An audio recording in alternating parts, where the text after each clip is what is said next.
A thunder of jets in an open sky, a streak of gray, and a cheerful... A loop, a whirl, and a vertical climb, and once again you'll know it's time for the adventures of Rocky and Bullwinkle and friends. Starring that supersonic speedster, Rocket J. Squirrel, with his pal Bullwinkle the Moose, and a host of others. Hurry, Bullwinkle! The show's about to start! I'm coming as fast as I can. Wave to the people! Yay! Now what are you doing? Signing autographs. Let's see. John Smith. But your name is Bullwinkle. I know, but that's hard to spell.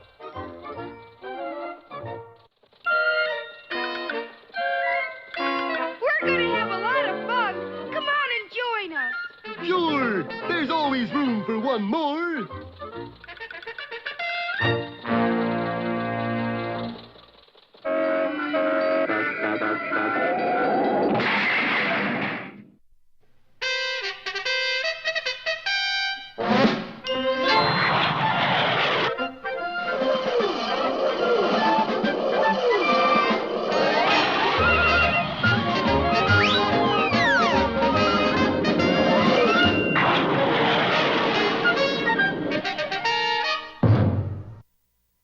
Well, last time, you remember, we learned the details of the fiendish plot of the Metal-Munching mice to take over the entire USA. It's easy. We just get rid of television. Then everybody leaves country in disgust. Is our scorched air policy. We also learned that the big cheese, leader of all the mice, is none other than that scurvy scoundrel, Boris Badenov. The biggest threat of all. And what of our heroes? Yeah, what? Captured by the mice, they have been turned over to the tender mercies of Herman the Vermin Exterminator. You gotta think of a way out of this mess, Rocky. I can't, Bullwinkle. I'm too low in my mind. Oh, say not so, Rocket. How come? Well, just look at these pictures the big cheese gave us. His plan is working. People are leaving the country in droves. Some of them in trains, too. Oh, Bullwinkle, look there in the courtyard. Why, it's that giant mousetrap we built. Yeah, and I got a hunch it's going to be used pretty soon. Well, you know the old saying, build a better mousetrap. And you are liable to wind up in it. Funny thing about these pictures, Rock. What's that, Bullwinkle? I can't read the names on any of them. Bullwinkle, you're right. That's not even English. Well, that's good. I thought my eye pans were going back on me. Those pictures weren't taken in America. People aren't leaving the country. Nobody but us, huh? We gotta figure a way out of this, Bullwinkle. Like I said some time back. But how? And indeed, it seemed difficult, for at that moment, Herman the Vermin Exterminator lumbered forward to spring the trap. Well, goodbye, old pal. We've sure had some swell adventures together. Yeah.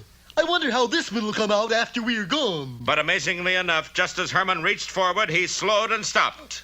Bullwinkle, he's run down. In a twinkling, the boys had freed themselves from their bonds. Now let's get out of here. But though our boys didn't know it, they were under observation from a high window by the big cheese himself, Boris Badenov. Quick, Natasha, they're loose. What happened to Herman, darling? You didn't wind him tight enough, honey bun. Quick, we must catch them. And Boris and Natasha dashed into an adjoining room full of 6-foot mice and began to wind them up.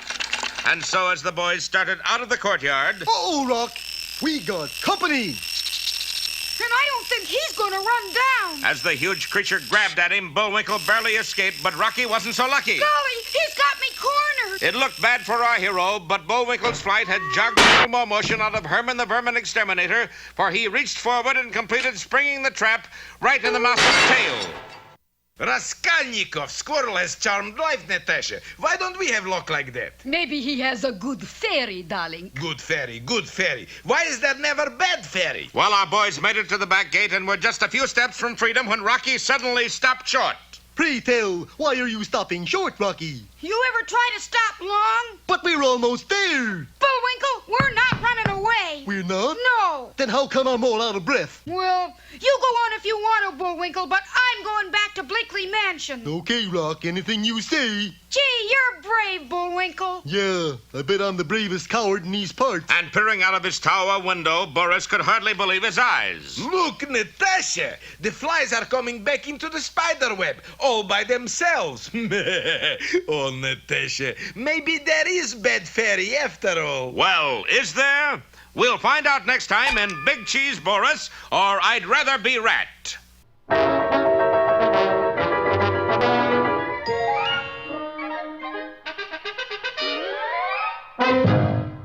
And now it's time for... Time for the dancing fool, Bullwinkle. Again?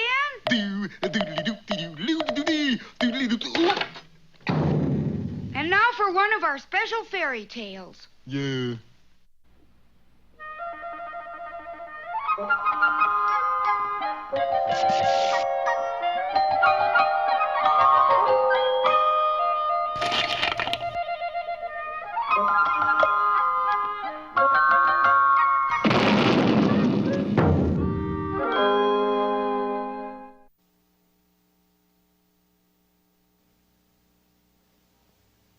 Long, long, long ago, in 1888, which may not seem long to you unless you were born then, there was a young lad named Jack. Jack had come to the big city to try out for a baseball team, the Boston Beavers.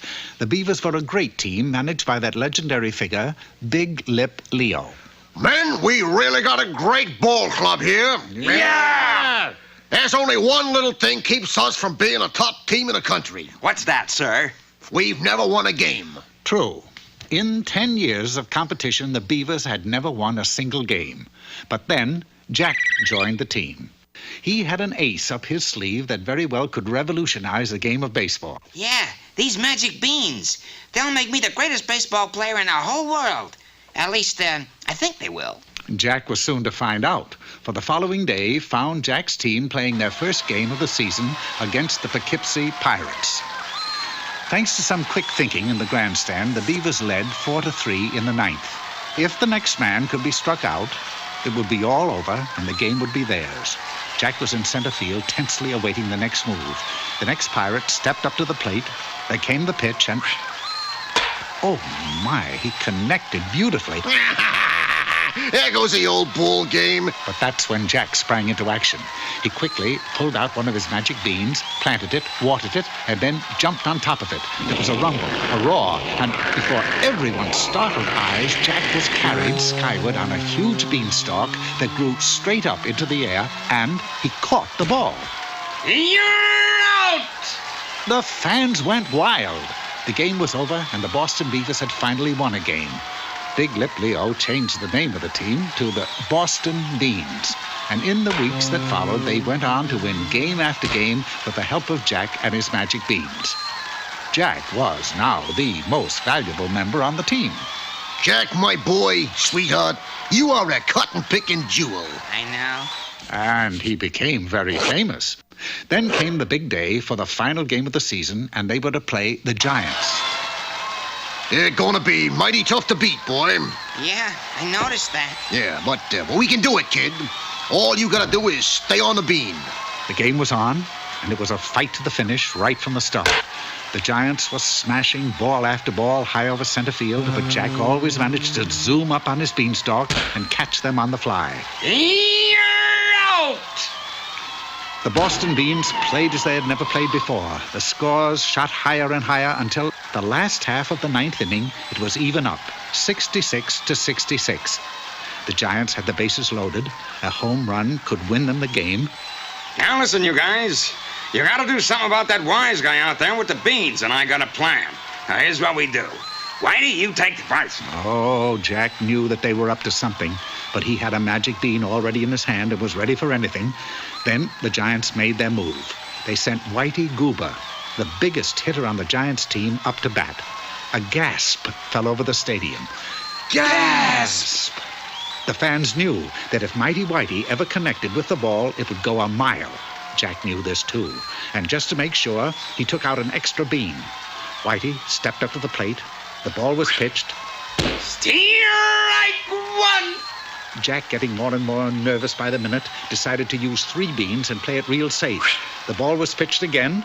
Strike two! This was it. The next ball would tell the tale. Whitey was certain to swing at the next ball, and Jack, not willing to take any chances at this point, took out a whole handful of beans. Silence hung over the park like a cloud. The pitcher went into his windup and pitched the ball. Jack, not waiting until the last minute, went into action. He planted the beans, hopped on top, and shot up into the sky on the biggest beanstalk of all at tremendous speed. But Mighty Whitey, instead of slamming into the ball, he just gave it a dainty tap, and it dribbled out into the center field. Of course, Jack was much too high to do anything about it. I goofed! The Boston beans were cooked. The game was over, and the Giants won 70-66. Well, there was no joy in the clubhouse that night. And what happened to Jack? Well, that big beanstalk carried him straight up into the sky for hundreds of miles until it finally poked through a strange cloud where Jack saw a huge castle. Fee-fi-fo-fum. I smell the blood of an Englishman. Fee-fi-fo-fum. You know, I had a feeling we'd get around to this sooner or later.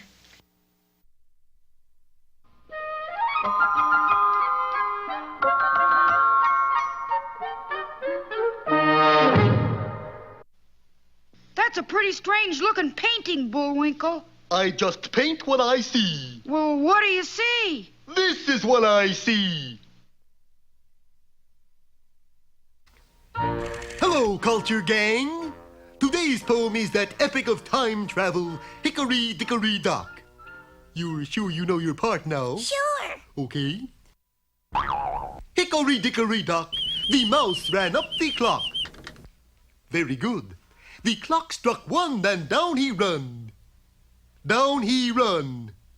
Hey, that's your cue. No, the clock didn't strike 1. I don't care, you're supposed to run down. In my script, it's the clock that runs down.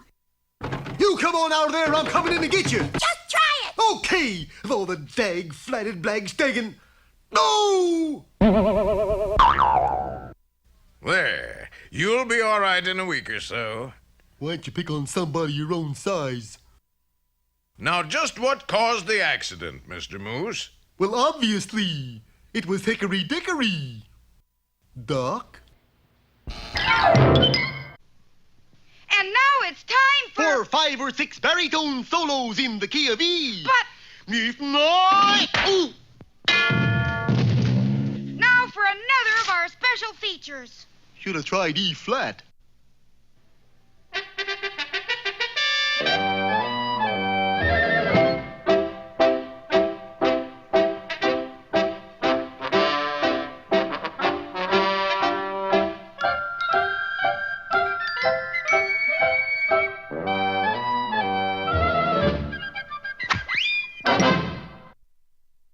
Peabody here with another serving of instant history. The Wayback Machine's all warmed up, Mr. Peabody. Excellent, Chairman. Then we're off to a town named St. Joseph, Missouri. The year is 1860, and the historical event is the start of the Pony Express.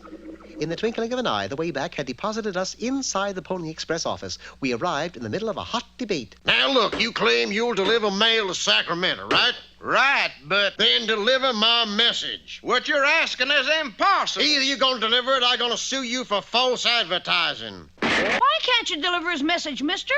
'Cause he writ it on a boulder, that's why.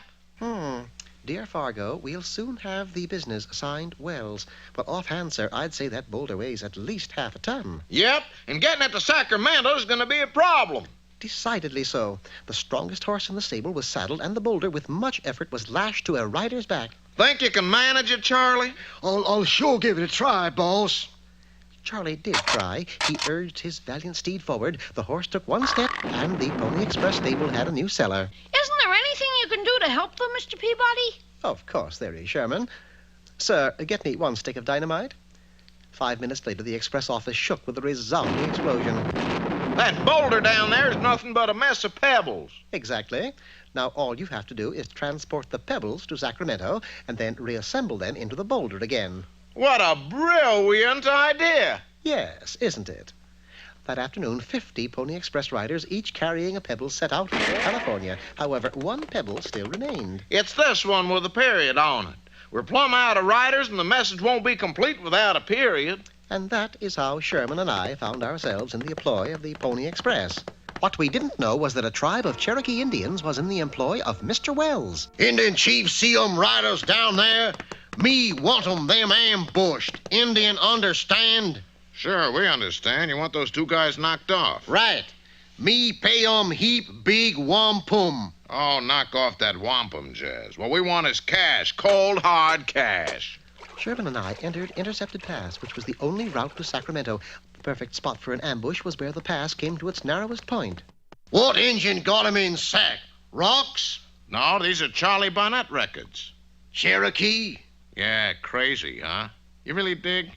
Well, what I'm going to do now is dump them over the cliff and bury those two alive. It was a diabolical plan, and it would have succeeded, except that Intercepted Pass was infested with downdrafts and upwinds. The records were poured out, but instead of cascading down, were caught by the winds and sent sailing up. Look up there, Mr. Peabody. What is it? That, Sherman, is the big disc jockey show in the sky. We navigated the pass without further incident and stopped at a small creek to water our horse. Now what engine do? This time we're taking no chances. See these? Tiny arrows. They're not arrows. They're 33 1/3 long playing needles dipped in poison. That'll stop those two for sure. Did you hear that, Sherman? I sure did. What is it, Mr. Peabody? Indians with long playing needles, Sherman. I'd know that sound anywhere. Quick, pretend we're going to take a nap. Well, my boy, I think 40 winks would be appropriate. And how, Mr. Peabody? I'm tired. We got out the blankets, but instead of sleeping beneath them, we bundled them up to look as though we were beneath them. And after crawling off into the brush, we waited for the attack. It wasn't long in coming. Of course, Mr. Wells and the Indian chief were in for a disappointment.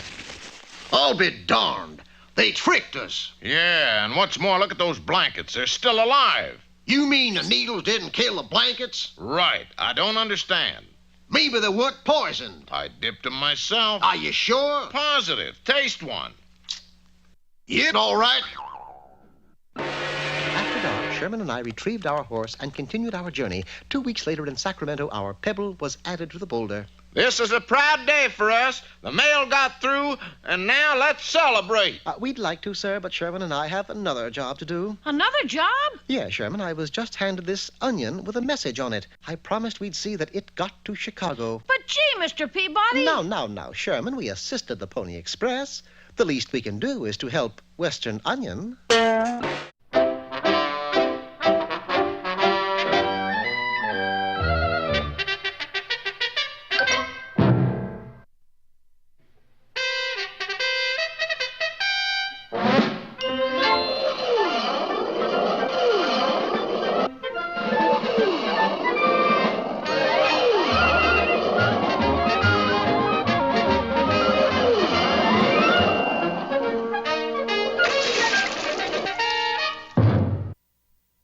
Well, it seems that our heroes are leaping from the frying pan into the fire, for they are actually returning to Bleakley Mansion, hideout of the dreadful 6-foot metal-munching mechanical mice. Duty's calling us, Bullwinkle. I'm a little hard of hearing myself. High on the roof, the big cheese, alias Boris Badenov, had already spotted them. Let's give them old-fashioned Badenov welcome. How's that, darling? We throw flowers. Throw flowers? Still in pots, of course. And the scurvy sneak hurled a large urn down at our friends. Fortunately, the quick-witted squirrel saw it coming. Bullwinkle. There's a great big flower pot coming down right at your head. You're a fast thinker, Rock, but you're kind of a slow talker. However, since the flower pot had struck Bullwinkle squarely on the head, little damage had been done. I don't know. That pot's never going to be the same again. In a moment, our heroes found themselves in the kitchen of Bleakley Mansion. Now to plan our attack, Bullwinkle. Attack? How are we going to attack a 6-foot mouse that bites through metal? Well, it looked as if our boys might have the chance to find out, for in the room above them, Boris and Natasha were busy winding up a whole platoon of the monsters. Got control set, Natasha? Yes, darling. Okay, you little nippers, go get them. And the mechanical mice moved toward the kitchen door.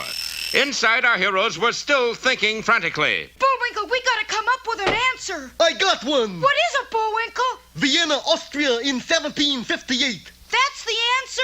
Yes. What's the question? I don't know. Sure is a keen answer, though. Not to our problem, it's not. Oh, that. How do you beat a metal-munching mechanical mouse? Easy. I'll just take this iron poker and I'll walk right up to all of them and You what? I'll pull back an iron stump. Close the door, Bullwinkle. And the moose slammed the kitchen door on the intruder and braced himself against it. Those monsters will eat anything. That's it, Bullwinkle. They'll eat anything. You notice kind of the echo in here? I'm gonna cook up something special. Rocky, if you flipped your goggles, they're gonna come busting through that door any minute. Don't worry, we'll be ready. And Rocky set to work in the kitchen while Bullwinkle held the door against the attack of the ravenous mechanical mice. Hurry, Rock, they're munching right through the door. Hold on, Bullwinkle. The caramels are almost cool.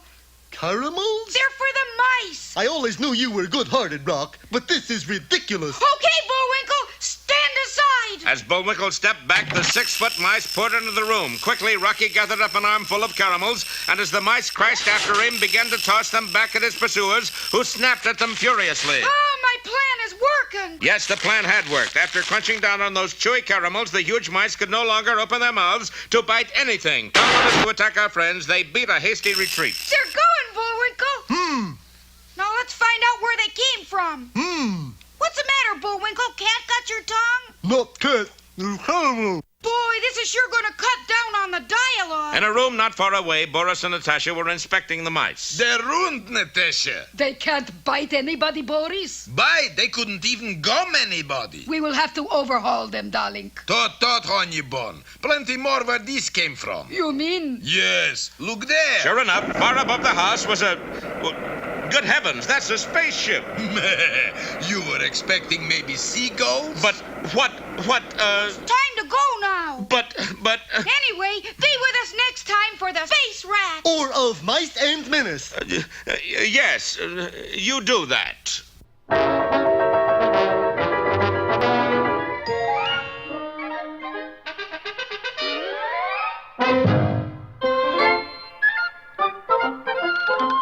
Well, it looks as if our time has just about run out. Mine must be a little slow. You got the credits, Bullwinkle? All on this itty-bitty card. Oop.